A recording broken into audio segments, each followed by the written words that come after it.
Pues chicos, iniciamos este martes muy lleno de vida, lleno de biología y pues bueno, ya saben que está con nosotros Arely Ramírez, ella es maestra en ciencias y nos va a platicar pues del sexo en los peces vivíparos.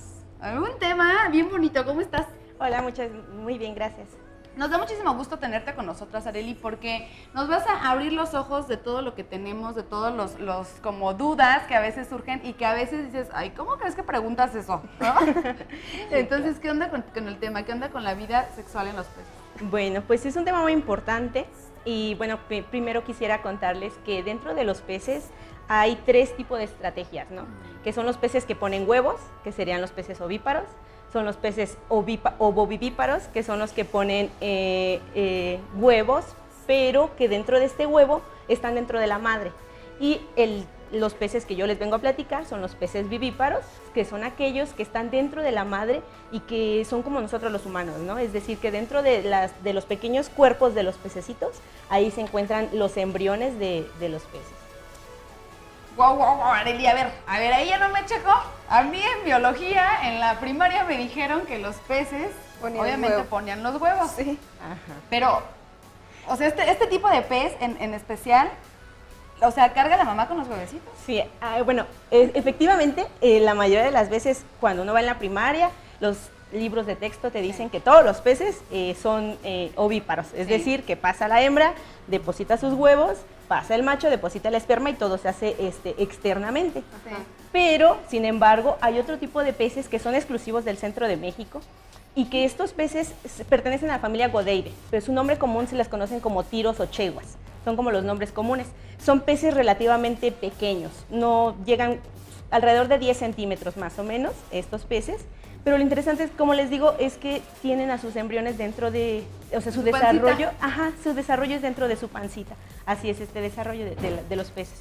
Otra cosa interesante de ellos es de que no solamente están dentro de la pancita de la madre, sino que tienen como un tipo de cordón umbilical en donde la madre le transmite los nutrientes a los peces, ¿no? Entonces este cordón umbilical se llama trofotenia en los peces, pero es igual así, funciona de la misma manera, es un conducto que le transmite nutrientes de la madre a los peces. Wow, qué interesante. Yo la verdad siempre pensé que todos los peces nacían de esa manera, o sea, de huevito, pero esto es muy interesante. Entonces dices que esta especie, por así denominarla, bueno, son muchos peces, son como alrededor de 40 diferentes especies 40 de peces. Diferentes. Ajá. ¿Pero solo están en México? Sí, son exclusivos del centro de México, así es. Wow. Se encuentran en lugares como, por ejemplo, el lago de Cuitzeo, el lago de Pátzcuaro, la laguna de Zacapu. Son cuerpos de agua que tenemos que incluso aquí mismo en Michoacán y que podemos ir a visitar pues un fin de semana, ¿no? O sea, alimentarlos ahí, a visitarlos. Estos no están en peligro de extinción ni nada. Sí, desafortunadamente muchas de estas especies se encuentran bajo alguna categoría de riesgo, es decir, que se encuentran bajo alguna amenaza y algunas ya han pasado a la extinción y algunas otras pues están en peligro, ¿no? Entonces es importante mantener la conservación de estas especies. ¿Hay algún centro donde los estén conservando? Bueno, en el Laboratorio de Biología Acuática de la Universidad Michoacana hay una colección de peces vivos. Entonces, en esta colección de peces vivos hay varias diferentes especies que se mantienen en cautiverio ahí, por lo mismo de que están desapareciendo de diferentes cuerpos de agua. A ver, Arely, explícame algo, por favor. Ajá. ¿Cuánto tiempo duran pues los peces? La gestación de la mamá. Bueno, esto va a depender de la especie, pero va a un aproximado de 3 a 5 meses. O sea, dependiendo del diferente pez, es que va a durar la gestación, pero va aproximadamente de 3 a 5 meses lo que dura dentro de la madre. Y bueno, otra cosa interesante que les puedo platicar de estos peces es que los machos, entre los machos y las hembras, son diferentes físicamente por afuera. Es decir, los colores de los machos son mucho más llamativos, son mucho más bonitos, por decirlo así, que las ¿qué hembras. los animales es eso, eh? Sí, los machos son más coloridos, más bonitos, pero las hembras tienden a ser más grandes. Y tienden a ser más grandes, son más feas por decirlo así, porque no son tan coloridas como son los machos. Los machos tienden a ser muy coloridos, pero esto es para atraer la atención de las hembras. Entonces, tienen un tipo de cortejo que hacen para poderse empezar a reproducir, ¿no? Los machos empiezan a nadarle al lado de la hembra, a mover sus colores, sus aletas. Seduciéndolas para que caigan. Empiezan a seducirlo y pues empiezan nadando alrededor de ella y las empiezan a cortejar de esa manera. Algo interesante es que los machos, una de sus aletas, la aleta anal, la tienen modificada. Es decir, las hembras, su aletita es completamente redondita y en los machos tienen como una bifurcación. Esta bifurcación se llama andropodio y es el que utilizan para fecundar a la hembra. Entonces es por eso que tienen una fertilización interna las hembras. Ay, qué hermoso. ¿Y cómo se da esto? O sea, ¿ellos sueltan el esperma y ellos lo capturan o...? No, con la aletita, con la aletita, Ah, ¿es la misma utilizan aleta? para manipular a la hembra y como utilizarlo a manera de órgano intromitente. Entonces, esa es la función de Es la la aleta. manera de, muy distinta a los Sí. otros. Bueno, tienen ventaja estos Exactamente. peces, ¿no? Sópalas, mira qué inteligentes, ahí nada más le bailan y de repente ya. Cayeron. Buenísima. ¿Cuántos huevecillos o cuántas pues, crías, digámoslo de esa manera, cuántas crías pueden tener? Esto también va a depender mucho también de las especies, pero por ejemplo, el número aproximado en un tiro, que es un pececito que así se llama el tiro, mide alrededor de 10 centímetros el pez, entonces es relativamente pequeño. Y hemos encontrado 255 embriones, o sea, pececillos Sí, ya, sí. completamente desarrollados dentro de la cavidad del pez. Es decir, que tienen una gran cantidad de embriones dentro de ella, pero esto va a depender de la especie. Hay otras especies que son un poco más pequeñas y su promedio ha de ser de 10 a 15 embriones. Pero realmente, comparado con los peces ovíparos que llegan a poner miles y miles de huevecillos, huevos. pero la diferencia es de que los ponen en las plantas, en las rocas, y no sabemos si van a sobrevivir todos ellos, ¿no? Claro. Los ponen, pero no sabemos si estos peces van a llegar a sobrevivir. En cambio, los peces vivíparos, como los tienen dentro de ellos, están teniendo un cuidado parental, están cuidando de todos estos embriones. Es más fácil que cuando el momento en que nazcan las crías, van a nacer y van a nacer libres de andar nadando y poder buscar su refugio, su comida y demás. Entonces tienen como esta ventaja de mantener a sus crías dentro. Una vez que salen, empiezan a nadar y a alimentarse por ellos mismos. A diferencia de los huevecillos, que nada más los depositan ahí y pues quién sabe si llegue un depredador y se coma todos Los huevos. Ajá. En el promedio de vida de ellos que tienen, ¿cuántas crías pueden llegar a tener? ¿Cuánto tiempo duran de vida? Es su promedio. Bueno, hemos estado haciendo algunos estudios para saber cuántos picos reproductivos tienen al año, ¿no? Y hemos encontrado que por lo regular estas especies llegan a tener 2 picos reproductivos muy marcados. Es decir, uno sería aproximadamente en el mes de mayo. También esto va a depender mucho de las especies, pero es aproximadamente en el mes de mayo cuando está el calor rico, la temperatura buena, entonces Todo rico, calientito. Exacto, entonces tienen su primer pico reproductivo. Y el segundo pico reproductivo es aproximadamente en julio, agosto, cuando empieza a llover y que ya hay mayor cantidad de nutrientes en el agua, y es cuando tienen otro pico reproductivo y empiezan a... Arely, mencionaste hace ratito algo que ahorita me brincó al escucharte. Mencionaste que pues tienen un tipo como cordón umbilical donde se alimentan. Ajá. ¿Esto es todo? Sí, así es. Esa es una de las características principales Me va a de dar. estos peces, que tienen este cordón umbilical. Y de hecho en el saco ovárico, cuando uno ve el saco ovárico de la hembra y al revisar cada uno de estos pececitos, se puede ver un pequeño... Tenemos unas fotos, me parece que es la 13. Suéltenos las fotos, por favor. para En la entenderlo, foto necesito 13, verlo. en la foto 13, de la 10 a la 13, por favor, es en donde se ve una hembra. Sacamos es exactamente, ese sería el embrión. Miniaturitas. Ajá, exactamente, ese sería un embrión que lo estamos viendo desde una lupa para que sea un poco más grande. Ajá. Y la siguiente es donde se puede ver la trofotenia, que sería el cordón umbilical que tienen los peces. Entonces es muy pequeñita. Ahorita a ver si sale en la siguiente Se foto. ve, yo creo que como una penititititita. Sí, es algo relativamente muy pequeño.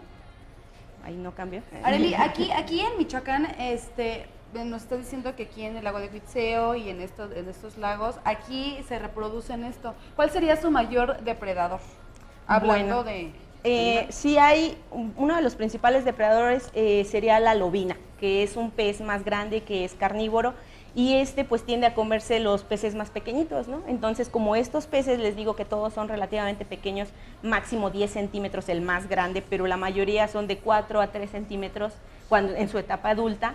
Entonces son muy, muy pequeños, ¿no? Entonces es muy fácil que cualquier otro pez, una carpa, que tienden a tener otro tipo de hábitos. Ya salió la foto ahora sí de la ¿Ese es el trofopenia. cordón? Ese es el cordón umbilical de un pececito, ese es el embrión y es el cordón umbilical. Cada que sería uno la de los trofopenia. chiquititos tienen su propio cordón umbilical. Exactamente, entonces Fíjate. eso es lo interesante, que la madre, bueno, el embrión está como envuelto en un huevecillo. Ajá. Y este huevecillo tiene alimento que se llama vitelo, que es lo que tiene Vitelo. mucho nutriente, pero este alimento, cuando se les termina el alimento, la madre les empieza a proporcionar por el cordón umbilical, entonces empieza a alimentarlos para que nazcan más grandes y crezcan más. Entonces es una de las ventajas que tienen los peces vivíparos. O sea, se pueden alimentar solos y se pueden alimentar de la mamá. Exactamente. Entonces, esa es la diferencia con los peces ovíparos. Por ejemplo, los ovíparos están dentro del huevo y solamente se alimentan de lo que tiene el huevo, ¿no? Una vez que se acaba lo del huevo, pues hasta ahí se acabó el alimento.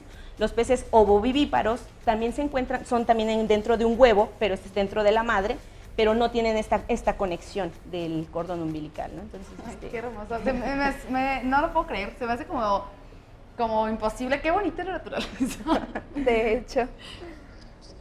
¿Qué les parece si vamos a una pausa y regresamos con la maestra en ciencias, Arely, para que nos platique un poco más de ese tema que está súper interesante?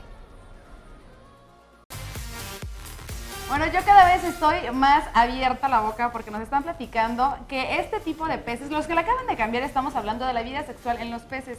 ¿Y qué diferencia hay entre un pez ovíparo y uno ovivíparo? y vivíparo. Y vivíparo. Bueno, pues está Arely con nosotros y nos estaba platicando en corte comercial que aparte ya se habían extinguido aquí en México, y de repente teníamos unos allá en Europa y Una te los reserva. trajiste. Bueno, no exclusivamente yo. Bueno, o sea, Se los trajeron. Eres Sí, parte sí, de... sí. Bueno, esto es un proyecto que tiene el doctor Omar Domínguez, Ujú. en donde un pez que se llama Sogoneticus tequila fue extinto en la naturaleza, en Jalisco, en un río que se llama el río Tuchitlán. Entonces, este pequeño pez se extinguió del lugar. Afortunadamente, en el laboratorio de biología acuática y unos acuaristas de Europa tenían pues peces en sus acuarios. Entonces se empezaron a reproducir en el laboratorio de biología acuática y después pues se llevó a la reintroducción de la especie al lugar. Ahorita el proyecto todavía continúa, llevamos 4 años trabajando dentro del lugar, porque pues ha sido un proceso un poco largo, porque hay que evaluar todas las características del lugar, saber qué otros peces había ahí, cómo es que la población platica sobre el lugar, si lo conocían, no lo conocían. Entonces ha sido un proceso un poco largo, pero afortunadamente Sogoneticus tequila se volvió a llevar a reintroducir al río y ahorita ya está dentro del manantial y se están, digamos, ya están alimentando, ya se están reproduciendo. Quiere decir que se han estado estableciendo dentro del lugar ya un poco bien. Se adaptaron. Se adaptaron al lugar. Entonces, la población que tienen ahorita de esta especie ya es ya es aceptable como para que ya no se vuelva a extinguir. Pues eso es lo que esperamos. Más- Todavía no Sí. podemos como confirmarlo, pero esperemos que todo vaya bien y que los peces sigan reproduciendo, sigan estando estables, pero aún así continuamos con el monitoreo. Entonces seguimos yendo hacia el río Teochitlán a seguir analizando los peces que están dentro del lugar y ver cómo están compitiendo con las demás especies, porque efectivamente pues no solamente está él, sino están más especies de peces dentro del lugar, y pues lo que queremos saber es que cómo están cómo se están relacionándose con las demás. Con cada especie. Es lo Exacto. que precisamente te iba a preguntar, ¿qué problema, o si existió algún problema de adaptación? Es decir, sabemos que pues no es la misma agua que tenemos aquí que tienen allá. O sea, los trajeron, tú formaste parte de ello, los trajeron y luego, o sea, se les murieron algunos. Bueno, ¿no? como les digo, primero se hizo toda la caracterización del lugar, es decir, cómo era el agua, cómo era la temperatura, qué organismos había para su alimento, qué otros peces había. Entonces primero se empezó a estudiar todo eso y una vez que encontraron los lugares más efectivos para reintroducir a Sogoneticus, que eran los manantiales porque era la sección que era más limpia, era el lugar que había menos especies exóticas de las que no son del lugar. Entonces en ese momento se determinó que la parte alta del río, que eran los manantiales, era el lugar perfecto para reintroducirlo. Y ahí fue donde sí, obviamente en el traslado, pues sí llegan a morirse algunos que no aguantan el traslado, pero al momento en que se empezaron a poner dentro del lugar, pues se vio que la población pues se fue acomodando, porque las condiciones del agua eran muy similares a las que teníamos en el acuario, por ejemplo. Sí, porque no es lo mismo tenerlos de alguna manera a los peces aislados, ¿no? Bajo ciertos cuidados, que ahora sí soltarlos a lo que viene siendo su hábitat. y que tengan que encontrar su propia comida, ¿no? Exactamente, que nada más la estén recibiendo, ahora sí, ¿no? La selección natural, como diría Darko. ¿De qué se alimentan? Bueno, tienen tendencias carnívoras principalmente, pero cuando digo carnívora... No, me has quitado completamente todo lo que pensaba de los peces, ya no lo pienso. Sí, tienen tendencias carnívoras, es decir, que se alimentan de insectos principalmente, de pequeños insectos, crustáceos, microcrustáceos que se encuentran dentro del agua. Sí, sí. Bueno, qué interesante Ya, todo Arely, este basta, tema. por favor, con esta masacre que me estás dando. No son pirañas Oye, tampoco, pero qué Viri. interesante, no, o sea, qué interesante todo este rollo porque pues no lo sabíamos, o sea, a mí te lo juro, ni por aquí se me pasaba y por supuesto que tenía peces cuando era chiquita y por supuesto que ahorita quiero comprar uno, pero ya no sé con esas sorpresas que da la vida. Arely, algo que quieras que la gente sepa, que a lo mejor si vamos a estos lugares donde existen o donde están y los vemos, sabemos obviamente que pues no los toques, que no siempre es pez y todo el rollo, pero algo extra que sea como común, que sea como fácil de hacer las personas que no tenemos el conocimiento. Bueno, más que nada mantener limpios los ríos, los lagos, porque como les menciono, estos peces que son vivíparos, al momento de que este pequeño cordón umbilical llamado trofotenia se encuentra en contacto con un agua contaminada, llena de basura, de aguas negras y demás, pues también les afecta directamente a los embriones, ¿no? Entonces, una hembra que se encuentra dentro de un lugar muy sucio y que está alimentando a sus embriones por medio del cordón umbilical, pues también le hace daño a ellos. Entonces, si nosotros mantenemos limpios los ríos, los lagos, no tiramos basura ni detergentes, pesticidas y demás, pues esa sería la mejor manera de actuar para que estos peces pues se mantengan aquí, ya que es un tesoro natural que tenemos en México y son exclusivos de México. Entonces sería bueno que nos preocupáramos un poco más por ellos y los cuidáramos. Cuidarlos. Ajá. Así que si no hacemos nada a favor, por lo menos no podemos hacer nada en contra. Pues, ¿nos puedes regalar tus redes? Bueno, tenemos una página de Laboratorio de Biología Acuática que es laboratoriobiologiaacuática.wix, en donde pueden encontrar mayor información de los proyectos, de los peces y también... toda la información. Ajá, pues ya exacto. saben, si tienen dudas para contactar aquí a la maestra, ahí tiene su página. ¿Y qué les parece si nos vamos a un corto?